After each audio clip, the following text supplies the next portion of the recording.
কবরের মধ্যে যাওয়ার পরে 99টি সাপ অপেক্ষা করতেছে। আল্লাহ আপনি আমাদেরকে কবুল ও মঞ্জুর করিয়া নেন। আল্লাহ মা বোনদের সহি বুঝ দান করেন। আল্লাহ মা বোনদেরকে পর্দা মতো চলার তৌফিক দান করেন। বাবারে যেই চোখে পাওয়ার নাই ওই চোখ দিয়ে কিন্তু বেশি দূরে দেখা যায় না। আল্লাহ যেই মনে ঈমান নাই ঈমানই কিন্তু জিনিস বোঝা যায় না। আল্লাহ পরকালের যার জ্ঞান নাই পরকাল সম্পর্কে যতই বর্ণনা করেন কোন কাজ হবে না। বাবারে পরকালের ব্যাপারে জানো, পরকালের ব্যাপারে বুঝো, কবরের ব্যাপারে জানো, কবরের ব্যাপারে বুঝো। ওই কবর ঘর শান্তির ঘর না। বাবারে তুমি খেলায়া খেলায়া জীবনটা কাটায়া দিও না। ও মা তোমার পায়ে হাত ধরিয়া বলি, কি ফায়দা পাও বেপর্দা থাকিয়া? কি ফায়দা পাও বেপর্দা থাকিয়া? গুনাহ করার পিছনে কি ফায়দা, কি লাভ, কি ফায়দা, কি মোহাব্বত গুনাহের পিছনে? তোমার মতো কত সুন্দরী মায়েরা দুনিয়া থেকে ত্যাগ করে গেছে, তোমার মতো কত বুদ্ধিজীবী মায়েরা দুনিয়া ত্যাগ করিয়া গেছে। আজ তুমি তোমার চেহারার কোনো ইজ্জত রাখলা না, আজ তুমি আল্লাহর বিধান পর্দার ইজ্জত রাখলা না। আমার আল্লাহ বলে দুনিয়াতে আমি কাউরে কিছু বলবো না। দুনিয়াতে আমার 99টা নাম হলো রহমতের নাম, আমার 99টা হলো সিফাতি নাম। 100 নামের ভিতর 99টা নাম আমি আল্লাহ তাআলা দুনিয়াতে অবস্থাতেই থাকবে। দুনিয়া যখন শেষ হয়ে যাবে হাসরের ময়দানে একটা সিফাতে আমি আল্লাহ তাআলা থাকবো। আল্লাহ তাআলা বলে হাসরের ময়দান যখন কায়েম হবে তখন আমার সিফাত থাকবে আনা ওয়াহিদুল কাহ্হার। আমি থাকবো এত শক্তিশালী, আমি থাকবো এত শক্তিশালী। যারা দুনিয়া আমার হুকুম মানে নাই তাদের কোনো ডাক আমি শুনবো না। যারা দুনিয়াতে আমার ডাক শুনে নাই তাদের আর ডাক আমি শুনবো না। দুনিয়াতে যারা আমার বিধানকে মানে নাই তাদের কোনো শব্দ আমি শুনবো না। এজন্য হাতে ধরি পায়ে ধরিয়ে বনিকরাম ওয়ালা মানুষেরা নিজেরে ফিরাও, নিজেও ফিরো, মাদেরকেও ফিরাও, বোনদেরকেও ফিরাও, পর্দায় নিয়ে আসো। পর্দায় যদি না আনো তুমি বাবা হয়েও বাঁচবা না, তুমি স্বামী হয়েও বাঁচবা না, তুমি বাবা বড় ভাই হয়েও বাঁচবা না। তোমার অধীনে তোমার ফ্যামিলি চলতেছে। এজন্য পর্দার প্রতি গুরুত্ব দাও, পর্দার প্রতি গুরুত্ব দাও। তুমি বড় নামাজি, তুমি বড় সরমুনানি মুরিদ, তুমি বড় আটরশির মুরিদ, তুমি বড় মুসল্লি, আরে তুমি বড় তাবলীগ ওয়ালা, তুমি বড় চরমুনাই ওয়ালা, কিছুতেই ধরা দেবে না বাবা তুমি যদি ফ্যামিলিতে পর্দা না থাকে। এজন্য তুমি সারা জীবন বলে যে আমল করবা, এজন্য হলো আমার আপনার জীবনের সমস্ত আমলকে বিধ্বংস করে দিচ্ছে আমার আপনার ফ্যামিলির মা বোনেরা। এজন্য তাদেরকেও পায়ে ধরেন, তাদেরকেও বুঝান, দিনের পথে নিয়ে আসেন, পর্দার পথে নিয়ে আসেন। আল্লাহ তাআলা আমাকে আপনাকে যদি বুঝার তৌফিক দান করে অল্পতেই বুঝে যাব। আর আল্লাহ যদি আমাকে আপনাকে হেদায়েত না করে তাহলে এমন হতে পারে যে গুনাহ করতে করতে এমন অবস্থা মৃত্যু চলে আসবে, সরাসরি আল্লাহ তাআলা কি করবেন জাহান্নামে দিয়ে দিবেন। আমি আপনি যদি গুনাহ নিয়ে দুনিয়া থেকে ত্যাগ করি আল্লাহ তাআলা বলেন লিত্তাগিনা মাবা, তাদের জন্য আমি আল্লাহ তাআলা জাহান্নামের গর্ত বানায়া রাখছি। পুরা গর্তের ভিতরে জাহান্নামের ঠিকানাটা তাদের জন্য অটোমেটিক ধরে সে জাহান্নামে নিক্ষেপ করে দিবে। এজন্য আমরা দুনিয়া ত্যাগ করার আগে আমার আমলকে ঠিক করব, নিজের আমলকে ঠিক করব, ফ্যামিলির আমলকে ঠিক করব, আমার মেয়ের আমলকে ঠিক করাবো, আমার বউয়ের আমলকে ঠিক করাবো, আমার সন্তানের ওয়াইফের আমলকে ঠিক করাবো। পুরা ফ্যামিলিটা জান্নাতি হয়ে যাব। জান্নাতি হওয়ার তৌফিক দান করুন সকলে বলি আমিন। আল্লাহ তাআলা আমাকে আপনাকে সঠিক বুঝে এবং সঠিক রাস্তার উপর চলার তৌফিক দান করুন সকলে বলি আমিন। আলহামদুলিল্লাহ, আল্লাহ রাব্বুল আলামিনের দরবারে লাখো লাখো কোটি কোটি অগণিত শুকরিয়া, হিসাব সারা শুকরিয়া, সংখ্যা সারা শুকরিয়া যেই মহান রব্বুল আলামিন আমাকে আপনাকে আদর করে দয়া করে মায়া করে বনগ্রাম কেন্দ্রীয় জামে মসজিদ সংলগ্ন নূরানিয়া হাফিজিয়া মাদ্রাসা ও ইয়াতিমখানা উন্নয়ন কল্পে হাফেজ ছাত্রদের পাগড়ি প্রদান উপলক্ষে 16তম বার্ষিক তাফসীরুল কোরআন মাহফিল ও হালকায় জিকির জিকিরে আসার জন্য, বসার জন্য মহান আল্লাহ তাআলার পবিত্র গ্রন্থ আল কোরআন থেকে তেলাওয়াত এবং বিধিবিধান এবং রাসূল আকরাম সাল্লাল্লাহু আলাইহি ওয়াসাল্লামের হাদিসের মধ্য থেকে কিছু কথা এবং আলোচনা শোনার জন্য যেই মালিকে তৌফিক দান করলেন, সেই মালিকের দরবারে অন্তরটা খুলে, মুখটা খুলে একবার শুকরিয়া আদায় করব আলহামদুলিল্লাহ। সাথে সাথে একটু দোয়াও করব। যে সমস্ত মুসল্লিয়ানে কেরামকে আমার আপনার এই কোরআনের মজলিস থেকে শয়তানের ধোঁকায় পড়ে এদিক সেদিক এখনো ঘোরাফেরা করছে, আল্লাহ তাআলা যেন অতি শীঘ্রই আমাদের এই দোয়ার বদৌলতে, আমাদের এই দোয়ার কারণে আল্লাহ তাআলা তাদেরকে যেন এই জান্নাতের বাগানে, কোরআনের মজলিসে, হাদিসের মজলিসে, পরকালের চিন্তার মজলিসে, উলামায়ে কিরামের মজলিসে, মাদ্রাসার কোরআনের সম্পর্কের মজলিসে আসার জন্য, বসার জন্য সে তৌফিক দান করে। সকলে বলি আমিন। কি দোয়া করবেন না? করবেন তো দোয়া। তারা আসুক নাকি? তারা যদি আমাদেরকে জান্নাতে না নেয়, আমরা তাদেরকে জান্নাতে নিয়ে যাব, কি বলেন ঠিক কিনা? তারা যদি আমাদের জন্য দোয়া না করে, আমরা তাদের জন্য দোয়া করব যে আল্লাহ আপনি তাদেরকে অতি তাড়াতাড়ি আমাদের সাথে জান্নাতি মেহমানদের সাথে বসার একটি সুযোগ করে দেন, কি বলেন ঠিক কিনা? কারণ হলো আমি আপনি যদি দোয়া না করি, কিছু গুমরাহ, কিছু পথভ্রষ্ট, কিছু বেনামাজি, কিছু বেদিন, কিছু আল্লাহ ভুলা, কিছু রাসূল ভুলা, দিন থেকে হারিয়ে যাওয়া মানুষগুলো যদি আমরা তাদের জন্য দোয়া না করে, আল্লাহ তাআলা তাদেরকে ফেরত দিবেন না। কারণ হলো আল্লাহ তাআলা আমার আপনার জন্য জান্নাত বানায়া রাখছেন, তাদের জন্য আল্লাহ তাআলা কি বানায়া রাখছেন? জাহান্নাম বানিয়ে রাখছেন।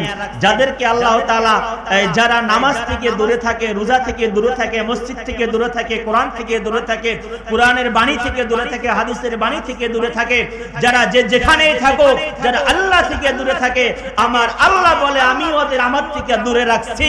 হাশরের ময়দানে যখন হিসাব নিকাশ শেষ হবে, ওদের জন্য একটি গর্ত বানিয়ে রাখছি, সেটা হলো নারুল্লাহিল মুকাদ্দা, সেটা হলো জাহান্নাম। সেই জাহান্নামে আমি তাদেরকে নিক্ষেপ করে দেব, তাদেরকে আমি জাহান্নামের জলদেশে ছেড়ে দেব, তাদেরকে আমি আগুন দিয়ে পুড়িয়ে, পাথর দিয়ে পুড়িয়ে তাদেরকে আমি কয়লা রাখ বানিয়ে দেব। এজন্য যারা নামাজি, যারা কোরআন ওয়ালা, যারা হাদিস ওয়ালা, তাদের সবচেয়ে বেশি দায়িত্ব হলো ওই সমস্ত ভাইদের জন্য দোয়া করা, তাদের জন্য দাওয়াত দেওয়া, তাদের জন্য ইস্তাহের ব্যবস্থা করা, তাদের জন্য মাহফিলের ব্যবস্থা করা, তাদের জন্য হাদিসের জলসা করা। যে সমস্ত ভাইরা টিভি চালিয়ে রয়েছে, ওই সমস্ত ভাইয়ের জন্য বদদোয়া আগেই করেন না, তাদের জন্য আগে দোয়া করেন, আল্লাহ হেদায়েত দিলে দেন, আর নাইলে টিভি মিপি ঘর সহ আল্লাহ তাআলা মাটির নিচে দাফন করে দেন। কি বলেন ঠিক কিনা? এই মাটি ওই মুনাফিকদের জন্য নয়, এই জমিনের নিয়ামত ওই কাফেরদের জন্য, বেদিনের জন্য, নামাজি সারাদের জন্য নয়। এই দুনিয়ার নাজ নিয়ামত হলো যারা নামাজ পড়ে, কোরআন পড়ে, জিকির করে, হাদিস মানে, কোরআন অনুযায়ী চলে, তাদের জন্য হলো কি এই দুনিয়ার নাজ নিয়ামত। কি বলেন ঠিক না? এজন্য আমাদের কাজ হলো তাদের জন্য দোয়া করা। আল্লাহ তাদেরকে আপনি হেদায়েতের রাস্তায় নিয়ে আসেন, আল্লাহ তাদেরকে আপনি দিনের রাস্তায়, দিনের বুঝ ফিরিয়ে দেন, তাহলে দেখবেন আল্লাহ তাআলা আস্তে আস্তে দিনের আমাদের সংখ্যাগুলো বাড়তে থাকবে। এজন্য ঔদাত্ত আহ্বান থাকবে, এখনো যারা শয়তানের ওয়াসওয়াসায় ধোঁকায় পড়ে এদিক সেদিক চাওয়ালার সাথে গল্প করছেন, ফুসকাওয়ালার সাথে গল্প করছেন, বিভিন্ন কিসসা কাহিনী নিয়ে গল্প করছেন, তাদের জন্য আল্লাহর কাছে দোয়া করি, আল্লাহ তাড়াতাড়ি আমাদের সাথে তাদের একটা বসার ক্যাপাসিটি, একটা বসার সুযোগ করে দেন। আমরা কে কে দোয়া করব দেখে তাদের জন্য, কে দোয়া করব? আল্লাহর হাত জায়গায় আমরা একটু দেখিয়ে দেই। আল্লাহ ওই সমস্ত গুমরাহ, ওই সমস্ত বেনামাজি, ওই সমস্ত কোরআন ছাড়া মানুষ, কোরআন ভুলা মানুষ, আল্লাহ ভুলা মানুষ, রাসূল ভুলা মানুষ, দ্বীন ভুলা মানুষ, মুমিন ভুলা মানুষ, মুত্তাকিন ভুলা মানুষ, নামাজি ভুলা মানুষ, যাকাত ভুলা মানুষ, দান সদ্কা করা ভোলা মানুষ, ওই সমস্ত মানুষদেরকে আল্লাহ আপনি আমাদের দুয়ার বদলাতে আজকের এই কোরআনের মাহফিলে, কোরআনের তাফসীরের মাহফিলে, এই কোরআনের জলসার মাহফিলে আল্লাহ অতি দ্রুত নিয়ে আসেন, আর নাহলে আপনার গজবগুলো আস্তে আস্তে আস্তে আস্তে এদের উপরে বিসর্জন করে দেন। আমরা তাদের জন্য দোয়া করি, কি বলেন ঠিক কিনা? এই মাহফিল আজ ব্যবস্থা হয়েছে, মাহফিল কাল থাকবে না। শুধু কালই নয়, বরঞ্চ রাত 12টার পর এই মাহফিলের এখানে কেউ বসবে না, কি বলেন ঠিক না? এখানে বসেছেন বিল্ডিং ওয়ালা, বসেছেন গাড়িওয়ালা,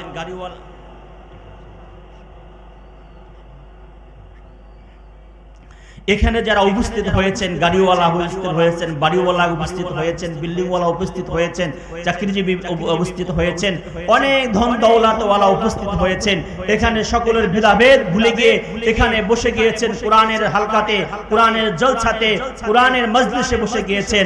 আমার আল্লাহ বলে হাসরের ময়দানে কারো বিল্ডিংওয়ালার পরিচয় থাকবে না, কারো বালিওয়ালার পরিচয় থাকবে না, গাড়িওয়ালার পরিচয় থাকবে না, টাকাওয়ালার পরিচয় থাকবে না, মালওয়ালার পরিচয় থাকবে না, ক্ষমতাওয়ালার পরিচয় থাকবে না। আমার এখানে পরিচয় থাকবে ইন্নাল্লাযীনা আমানু ওয়া আমিলুস সালিহাত, যারা দুনিয়াতে ঈমান এনেছে, আমলে চলে করেছে, কোরআনের মজলিসে একাকার বসে গিয়েছে, নামাজের কাতার একাকার হয়ে নামাজ পড়েছে, রোজার মৌসুমে একাকার হয়ে রোজা রেখেছে, হজের মৌসুমে একাকার হয়ে হজ আমল করেছে, দানের মৌসুমে তারা দান করেছে। আমি আল্লাহ হাসরের ময়দানে ঘোষণা করব, তাদেরকে আজ জান্নাতের ফ্যামিলির সাথে মিলাই দাও। এজন্য উদাত্ত আহ্বান থাকলো, যারা উপস্থিত হয়েছে নিজেকে অনেক বড় মনে করব, নিজেকে অনেক জ্ঞান গর্বওয়ালা মনে করব, যেহেতু আল্লাহ তাআলা আমাকে আপনাকে একটি কোরআনের মজলিসে বসার জন্য তৌফিক দান করেছেন, কি বলেন ঠিক কিনা? আর কেনই বা আমি আপনি শুকরিয়া আদায় করব না? শুকরিয়া আদায় যদি না করি, দেখেন আল্লাহ পাক আমাকে আপনাকে যেইভাবে বানিয়েছেন, আমাকে আপনাকে যেইভাবে আল্লাহ তাআলা সেটআপ দিয়েছেন, এই সেটআপের পিছনে, শুকরিয়ার পিছনে যদি আমি আপনি শুকরিয়া আদায় না করি, দেখেন তাহলে আমি আপনি কতটুকু নিমক হারামি করতেছি আল্লাহর সাথে, আল্লাহ তাআলার সাথে কতটুকু গাদ্দারি করতেছি। আমার আল্লাহ বলে, হে আব্দুল করিম, তোর এই মুখে শক্তি ছিল না, হে আব্দুল করিম তোর হাতে শক্তি ছিল না ধরার মতো, আমি ধরার শক্তি দিয়েছি। তোর মুখে বলার শক্তি ছিল না, আমি তাকে বলার শক্তি দিয়েছি। হে আব্দুল করিম তোর হাঁটার মতো শক্তি ছিল না, আমি তার হাঁটার শক্তি দিয়েছি। হে আব্দুল করিম ভালো মন্দ বুঝার তোর শক্তি ছিল না, আমি তাকে ভালো মন্দ বুঝার শক্তি দিয়েছি। কোনটা তুই পানি, কোনটা তুই পেশাব, এটা জাস্টিফাই করতে পারতি না, আমি তাকে সেই জ্ঞান দিয়েছি। তুই নিজে একা উঠে দাঁড়াইতে পারতি না, আমি সেই দাঁড়ানোর শক্তি দিয়েছি। তুই নিজে কথা বলার শক্তি পাচ্ছি না, তুই আমি তাকে তো নিজে কথা বলার শক্তি দিয়েছি। বিভিন্ন আকার আঙ্গিকে আল্লাহ তাআলা বলেন, তোর মাথায় তোর মুখে যে সমস্ত জিনিস অবকাঠামো আল্লাহ তাআলা দিয়েছে, এগুলা কিছুই ছিল না। ছোট্ট একটা প্রশ্ন করি, আমি আর আপনি দুনিয়াতে যখন আসছি, আমার আপনার মুখে এই দাড়ি কি ছিল, কি ছিল না? কথা বলেন, আমার আপনার মুখে দাড়ি ছিল?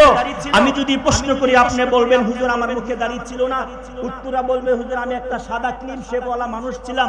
তাহলে আপনার সাথে প্রশ্ন করি, আপনার এই মুখে কি আল্লাহ দাড়ি দেওয়ার শক্তি ছিল না? এই মুখের দাড়ি আর চুলের কালার কি এক না? আল্লাহ তাআলা যে আল্লাহ তাআলা শক্তি দিয়ে মাথার চুল দিয়েছে, আপনার মুখে কেন দাড়ি দিল না? আপনার এই মুখে কেন দাড়ি দিল না? আপনার মুখে কেন মোজ দিল না? আল্লাহ তাআলা বলেন, এই বান্দা তুই এই চিন্তা কখনো করিসনি, যে আল্লাহ তোকে মাথায় চুল দিয়েছে, ওই আল্লাহ তোর এই মুখে দাড়ি দিয়েও জন্ম সৃষ্টি করতে পারতো। সেই আল্লাহ তাআলা তোর মুখে দাড়ি না দিয়া সৃষ্টি করেছে, পিছনে দুইটা কারণ। বলেন কয়টা কারণ? দুইটা কারণ। এক নাম্বার হলো এই চেহারার প্রতি ভালোবাসা। দুনিয়ার সকল মানুষের ভিতরে এমন ভাবে আল্লাহ তাআলা করে দিবে, তোমাকে ছোট্ট কালে যেই মানুষই দেখবে, তোমাকে ছোট্ট কালে যেই মানুষটাই দেখবে, তার অন্তরের ভিতরে আমি ভালোবাসা অটোমেটিক আমি বপন করে দিব। এই ছোট্ট কালের ভালোবাসায় ছোট্ট কালের মুখটাই দেখবেন সকলেই পছন্দ করে, কি বলেন ঠিক কিনা? যে দেখে সেই বলে কিউট বেবি বলে, কি বলে? কিউট বেবি বলে। অনেক শব্দ দিয়ে আপনাকে এই বাচ্চাকে আদর করে, লালন করে, মায়া করে। এই বাচ্চা যখন ছোট থাকে, এই বাচ্চাকে লালন পালন করতে মায় কত রকম চুমু খায়, কত রকম আদর মায়া মমতা দেয়।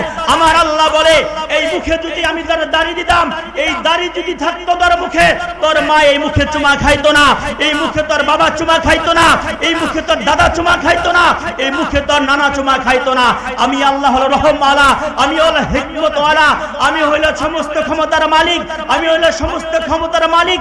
আমি এমন ক্ষমতার মালিক যে মালিকে মাথায় চুল দিয়েছে কিন্তু তোর মুখে চুল দেয় না। সকলের মনের ভিতরে তোর ভালোবাসাকে আবির্ভাব করে দেওয়ার জন্য আল্লাহ তাআলা আমার আপনার মুখে দাড়ি দিয়ে আমাকে আপনাকে জন্ম সৃষ্টি করে নাই। এজন্য যে সমস্ত মানুষ আমি আপনি অনেক নিজেকে ফকর মনে করি, নিজেকে বুদ্ধিজীবী মনে করি, নিজেকে শক্তিওয়ালা মনে করি, আমি তাদের প্রতি প্রশ্ন রাখতে চাই, আপনি যেই ব্রেনের শক্তিতে আপনি কাজ করছেন, নিজেকে দৌলত আলা মনে করছেন, নিজেকে যে শক্তিওয়ালা মনে করছেন, নিজেকে যে বাক শক্তিওয়ালা মনে করছেন, আপনি চিন্তা করে দেখেন আপনি যখন ছোট ছিলেন এই কিছুই আপনার অস্তিত্বের ভিতরে ছিল না, সবগুলো অস্তিত্বের বাইরে ছিল। এখন আপনার ভিতরে সব আছে, আল্লাহ তাআলা সব দিয়েছে, আল্লাহ তাআলা আপনাকে সব দিয়েছে। আপনাকে আল্লাহ তাআলা কোনটা দেয় নাই? আপনার সম্পদ ছিল না, সম্পদ দিয়েছে। আপনার মুখে শক্তি ছিল না, মুখে বলার শক্তি দিয়েছে। আপনার হাতে শক্তি ছিল না, ধরার মধ্যে শক্তি দিয়েছে। আপনার পায়ে শক্তি ছিল না, পায়ে আপনার শক্তি দিয়েছে। আপনার মাথায় বোঝার শক্তি ছিল না, বোঝার শক্তি দিয়েছে। সবকিছু দেওয়ার পর আমার আল্লাহ তাআলা বলেন কি, এবার তুমি দুনিয়াতে যে সমস্ত কাজ করছো, গুনাহ করছো, তুমি দ্বিধাবোধ করছো না, আল্লাহকে আল্লাহর হুকুম মানার ক্ষেত্রে তুমি কোনো পরোয়া করছো না, আল্লাহকে অস্বীকার করছো, আল্লাহর নিয়ামতকে অস্বীকার করছো, আল্লাহকে মানতেছো না, আল্লাহর হুকুমকে মানতেছো না, আল্লাহ নামাজ পড়তে বলছে নামাজ পড়ছো না, আল্লাহ যাকাত দিতে বলছে যাকাত দিচ্ছ না, আল্লাহর বিধিবিধানকে অমান্য করছো। আমার আল্লাহ তাআলা ডাক দিয়ে বলেন কোরআন শরীফে, أعوذ بالله من الشيطان الرجيم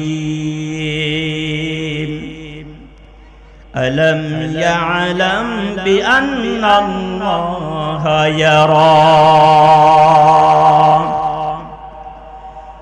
এ আমার বান্দা বান্দিরা, তোমরা কি খেয়াল করো না? তোমরা মনেকে কি চিন্তা করেছো, কি ধারণা করেছো? আলাম ইয়ালাম বিআন্নাল্লাহা ইয়ারা, আমার আল্লাহ তাআলা কি তোমাদের ব্যাপারে অবগত নয়? তোমরা কি ধারণাই করছো আল্লাহ তাআলা তোমাদের ব্যাপারে বুঝি কিছুই জানে না? আমার আল্লাহ বলে আলাম ইয়ালাম, সে কি ধারণা করে, তারা কি ধারণা করে, তারা কি বিশ্বাস করে আমার আল্লাহ তাআলা কিছুই জানে না, কিছুই দেখে না, কিছুই বুঝে না, কিছুই শুনে না? আমার আল্লাহ তাআলা সামনে বলেন আন্নাল্লাহা ইয়ারা, নিশ্চয় আমি আল্লাহ তাআলা বান্দার কাজের ক্ষেত্রে, বান্দার আমলের ক্ষেত্রে, বান্দার কথা বলার ক্ষেত্রে, বান্দার কথা শোনার ক্ষেত্রে, বান্দার মনের পরিকল্পনার ক্ষেত্রে আমি আল্লাহ সব কিছু জানি। কি করে আল্লাহ তাআলা সব কিছু জানেন।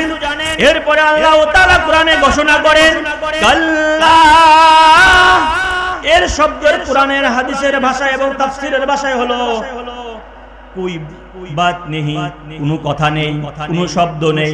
সে না মানলো আল্লাহরে, না মানলো আল্লাহরে, বিশ্বাস না করলো, আল্লাহর হুকুম না মানলো, আল্লাহর হুকুম মতো না মানলো, কোনো সমস্যা নাই।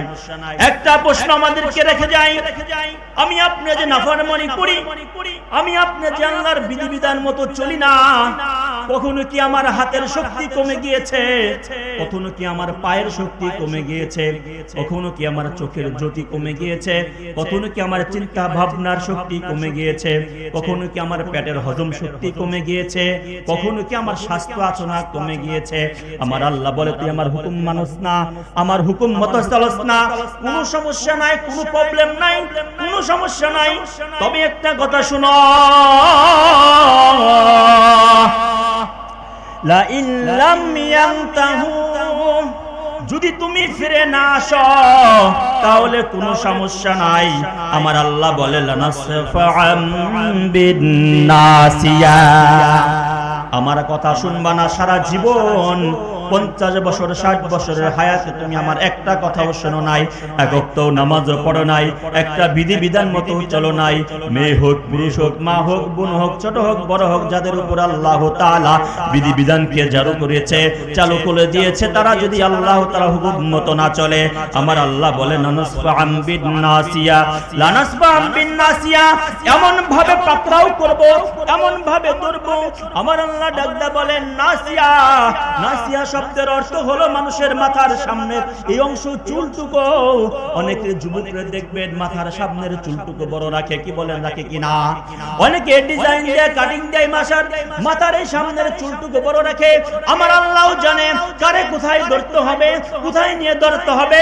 লানাসফা'আম বিন নাসিয়া, সামনের এই নাসিটা ধরিয়া আল্লাহ তাআলা ঘোষণা মারবে, তখন ছুটার কোনো সিস্টেম থাকবে না। আমি আপনার কাছে প্রশ্ন করি, আমার আপনার মতো কত শক্তিওয়ালা মানুষ দুনিয়াতে আছে না? চলে গেছে কিনা? গেছে কিনা? গেছে কিনা? গেছে নাকি? গেছে নাকি? ক্ষমতাওয়ালার গেছে না? গেছে না? গেছে নাকি? গেছে নাকি? ক্ষমতাওয়ালার গেছে কিনা? বাদশা দুনিয়ার থেকে মারা গেছে কিনা? এমপি মন্ত্রী দুনিয়ার থেকে মারা গেছে কিনা?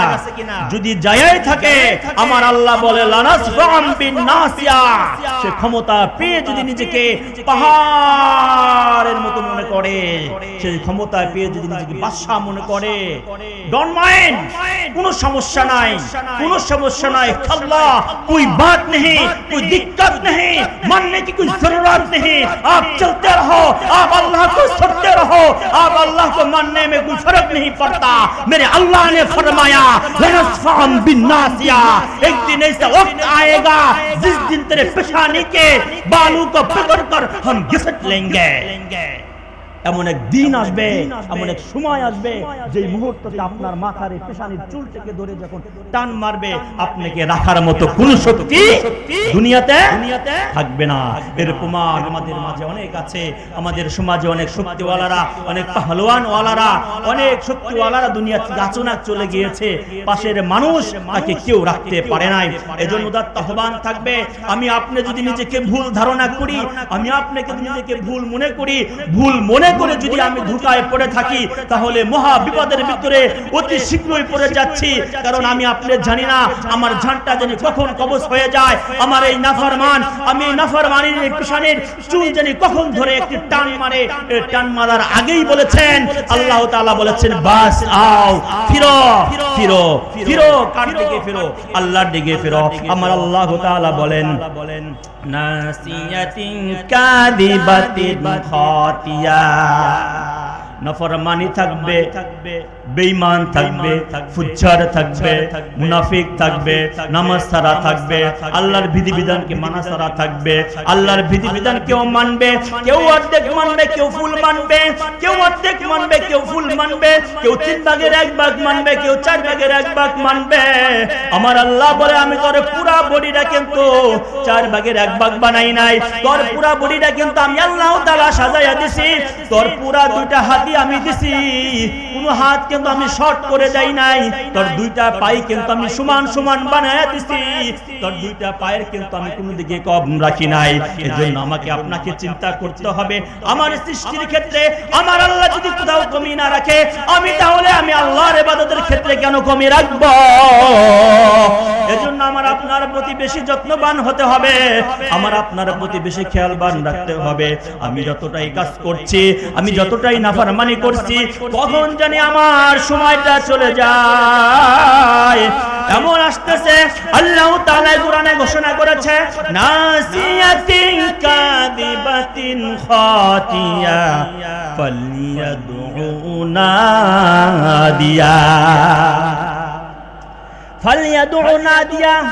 আমি আল্লাহ তাআলা যখন তারে মত দিব, আমি আল্লাহ তাআলা যখন তাকে মৃত্যুর বিছানায় শোয়া দিব, আমি যখন তার পুরা বডির শক্তি নিয়ে নিব, আমি যখন তার হাতের শক্তি নিয়ে নিব, আমি যখন তার পায়ের শক্তি নিয়ে নিব, আমি যখন তার মাথার বোঝার শক্তিটা নিয়ে নিব, আমি যখন তার চোখের শক্তিটা নিয়ে নিব, ফালইয়াদউ, সে যেন ডাকে, কাদেরকে ডাকে?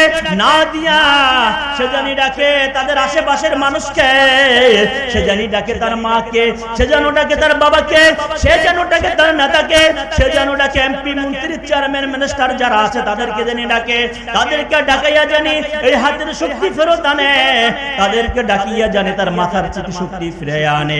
আমার আল্লাহ বলে আমি যেদিন ধরব সেদিন আর কিছুই ফেরত পাবা না। সকলে জিকির করে লা ইলাহা ইল্লাল্লাহ।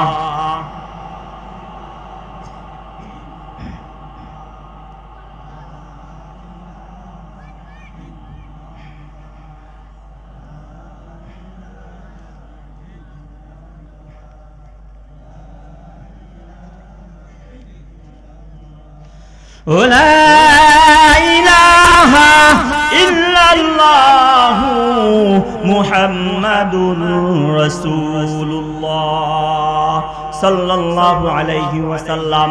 তাহলে আজকে আমরা এই তাফসীরুল কুরআন মাহফিল থেকে কয়টা সবক নিব? এক নাম্বার সবক নিব, আমি যদি গুনাহ করি, আমি যদি নাফরমানি করি, আমি যদি আল্লাহ তাআলার ইবাদত বندگی না করি, আল্লাহ তাআলা আমার ব্যাপারে ঘোষণা করেছে কাল্লা, কোনো সমস্যা নাই। তাহলে আমি ভাবতেছি যে আমি ইবাদত না করলে, আমি বندگی না করলে আমাকে হয়তো আল্লাহ তাআলা কোনো কিছু নুকসান করবে, কোনো কিছু ক্ষতি করবে। আমার আল্লাহ দয়ার আল্লাহ, আমার আল্লাহ মায়ার আল্লাহ, আমার আল্লাহ কুদরতের আল্লাহ, আমার আল্লাহ অসীম, আমার আল্লাহ মহান। আমার আপনার কোন ক্ষতি আল্লাহ তাআলা করবেন না। আল্লাহ তাআলা অনেক দয়া করে মায়া করে ভালোবাসা আমার আপনার এই চেহারাকে সাজায় দিয়েছে, অনেক দয়া করে মায়া কইরা আমার আপনার হাতগুলোকে বানায় দিয়েছে, আমার আপনাকে অনেক দয়া করে মায়া করে বাক শক্তি দিয়েছে, কথা বলার শক্তি দিয়েছে, এমন ভাবে শক্তি দিয়েছে জন্ম থেকে শুরু করে মৃত্যু পর্যন্ত, যতদিন পর্যন্ত আপনি বলতে চান আপনি বলতে পারবেন, কোনো ব্যাটারি চার্জ লাগবে না, কোনো কারেন্ট বিদ্যুৎ বিল লাগবে না, কোনো কিছু লাগবে না, আপনি বলতে থাকতে পারবেন, কোনো বাধা বিঘ্নতা ঘটবে না, কোনো মাসে কোনো বছর আপনাকে ট্যাক্স দিতে হবে না, কোনো চাঁদা কোনো মেম্বারকে কোনো চেয়ারম্যানকে চাঁদা দিতে হবে না, কোনো ক্যাডারকে কোনো চাঁদাবাজকে চাঁদা দিতে হবে না। আল্লাহ তাআলা সব কিছু সেটআপ দিয়ে আমাকে আপনাকে বানায়া দিয়েছে। বানায়া দেওয়ার পর আল্লাহ তাআলা ঘোষণা করেন, এই সব কিছু বানায়া দেওয়ার পর যদি তুমি আমাকে ভুলিয়া থাকো, আলাম ইয়ালাম বিআন্নাল্লাহা ইয়ারা, আমি আল্লাহ সব কিছু বানিয়ে দেওয়ার পর তোমরা যদি চিন্তা করো আমাকে আল্লাহ তাআলা দেখে না, আমি গুনাহ করি আল্লাহ তাআলা দেখে না, আমি নামাজ ছেড়ে দিয়েছি আমাকে আল্লাহ তাআলা বুঝি দেখে না, আমি ইবাদত ছেড়ে দিয়েছি আল্লাহ বুঝি আমাকে দেখে না, আমি মানুষকে গালি দিয়েছি বুঝি আল্লাহ আমাকে দেখে না, মানুষের অন্যের জমি আমি অন্যায়ভাবে দখল করে নিয়েছি বুঝি আল্লাহ দেখে না, অন্যের সম্পদকে আমি চুরি করে নিয়েছি বুঝি আল্লাহ দেখে না, অন্যের টাকা আমার পকেটে ঢুকিয়েছি আল্লাহ বুঝি দেখে না। আমার আল্লাহ তাআলা ঘোষণা করেন, কোরআনের তাফসীরের মাহফিলে যখনই তুমি বুঝবা, ওই মাহফিলে আমার কোরআন থেকে আলোচনা হবে, আমার কোরআন থেকে তাফসীর হবে, আমার কোরআন থেকে ঘোষণা হবে। কি ঘোষণা হবে? আমি আল্লাহ কোরআনে বলে দিয়েছি, আলাম ইয়ালাম বিআন্নাল্লাহা ইয়ারা, বান্দা যা কিছু করবে আমি আল্লাহ তাআলা স্পষ্টভাবে আমি আরশ থেকে দেখতে থাকি। বান্দা মাটির নিচে গুনাহ করুক আমি আল্লাহ তাআলা দেখি, বান্দা পানির নিচে গুনাহ করুক আমি আল্লাহ তাআলা দেখতে থাকি, বান্দা ঘরের দরজা আটকিয়ে যদি বান্দা গুনাহ করে আমি আল্লাহ তাআলা স্পষ্টভাবে দেখতে থাকি, বান্দা যদি এরকম ভাবে বিল্ডিং এর ভিতরে গুনাহ করে আমি আল্লাহ তাআলা দেখতে থাকি। আল্লাহ তাআলা এই বলে ক্ষান্ত হন নাই, আল্লাহ তাআলা বলেন ওয়াল্লাহু আলিমুম বিযাতিস সুদূর। শুধু এমনই নয়, বান্দা যদি মনের ভিতরে কল্পনা করে আল্লাহ তাআলাকে নাফরমানি করার জন্য, আল্লাহ তাআলার সাথে বিদ্বেষী করার জন্য, আল্লাহর মসজিদকে ধ্বংস করার জন্য, আল্লাহর মাদ্রাসাকে ধ্বংস করার জন্য, কুরআনকে ধ্বংস করার জন্য, উলামায়ে কিরামকে গালি দেওয়ার জন্য, কুরআনকে অপমান করার জন্য, হাদিসকে অপমান করার জন্য, রাসূলের আদর্শকে অমান্য করার জন্য সে অন্তরের ভিতরে পরিকল্পনা করে, আমি আল্লাহ তাআলা ডাকদা বলেন আল্লাহু আলিমুম বিযাতিস সুদূর, আমি সেতে অন্তরের পরিকল্পনাটাও আমি আল্লাহ তাআলা জানি। এজন্য পর্দার আড়ালের মা বোনেরা, আমরা চিন্তা করি শুধু নামাজ পড়লেই বুঝি আল্লাহ তাআলার হুকুমকে মানা হয়, বরং মা এমন না, বিষয়টা এমন না, বিষয়টা খুব ভয়ানক, খুব ভয়ানক। পর্দার আড়ালের মা বোনেরা, পায়ে হাত দিয়া বলি, পর্দা করো, পর্দা করো। পর্দা না করলে বাবারে ওই জাহান্নামের জন্য অপেক্ষা করো। কবরের মধ্যে যাওয়ার পরে 99টি সাপ অপেক্ষা করতেছে। আল্লাহ, আপনি আমাদেরকে কবুল ও মঞ্জুর করিয়া নেন। আল্লাহ, মা বোনদের সহি বুঝ দান করেন। আল্লাহ, মা বোনদেরকে পর্দা মতো চলার তৌফিক দান করেন। বাবারে, যেই চোখে পাওয়ার নাই ওই চোখ দিয়ে কিন্তু বেশি দূরে দেখা যায় না। আল্লাহ, যেই মনে ঈমান নাই, ঈমানই কিন্তু জিনিস বোঝা যায় না। আল্লাহ, পরকালের যার জ্ঞান নাই, পরকাল সম্পর্কে যতই বর্ণনা করেন কোন কাজ হবে না। বাবারে, পরকালের ব্যাপারে জানো, পরকালের ব্যাপারে বুঝো,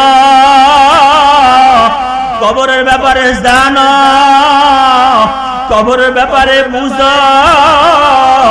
ওই কবর ঘর শান্তির ঘর না। বাবারে, তুমি খেলায়া খেলায়া জীবনটা কাটায়া দিও না। ও মা, তোমার পায়ে হাত ধরিয়া বলি, কি ফায়দা পাও বেপর্দা থাকিয়া, কি ফায়দা পাও বেপর্দা থাকিয়া? গুনাহ করার পিছনে কি ফায়দা, কি লাভ, কি ফায়দা, কি মোহাব্বত গুনাহের পিছনে? তোমার মতো কত সুন্দরী মায়েরা দুনিয়া থেকে ত্যাগ করে গেছে, তোমার মতো কত বুদ্ধিজীবী মায়েরা দুনিয়া ত্যাগ করিয়া গেছে। আজ তুমি তোমার চেহারার কোনো ইজ্জত রাখলা না, আজ তুমি আল্লাহর বিধান পর্দার ইজ্জত রাখলা না। আমার আল্লাহ বলে, দুনিয়াতে আমি কাউরে কিছু বলবো না।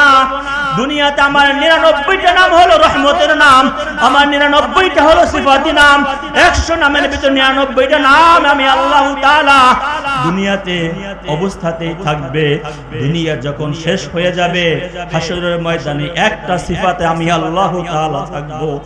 আল্লাহ তাআলা বলে, হাসরের ময়দান যখন কায়েম হবে তখন আমার সিফাত থাকবে, আনা ওয়াহিদুল কাহ্হার। আমি থাকবো এত শক্তিশালী, আমি থাকবো এত শক্তিশালী। যারা দুনিয়া আমার হুকুম মানে নাই তাদের কোনো ডাক আমি শুনবো না। যারা দুনিয়াতে আমার ডাক শুনে নাই তাদের আর ডাক আমি শুনবো না।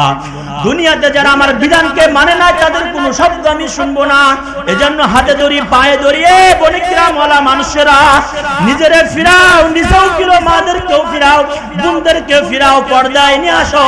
পর্দায় যদি না আনো, তুমি বাবা হয়েও বাঁচবা না, তুমি স্বামী হয়েও বাঁচবা না, তুমি বাবা বড় ভাই হয়েও বাঁচবা না।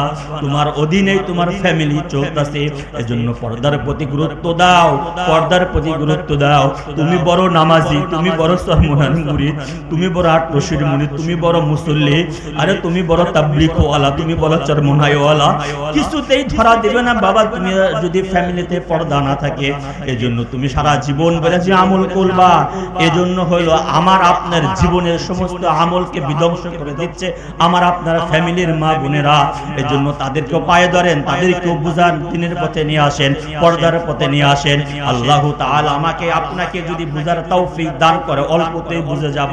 আর আল্লাহ যদি আমাকে আপনাকে হেদায়েত না করে, তাহলে এমন হতে পারে যে গুনাহ করতে করতে এমন অবস্থায় মৃত্যু চলে আসবে, সরাসরি আল্লাহ তাআলা কি করবেন, জাহান্নামে দিয়ে দিবেন। আমি আপনি যদি গুনাহ নিয়ে দুনিয়া থেকে ত্যাগ করি, আল্লাহ তাআলা বলেন,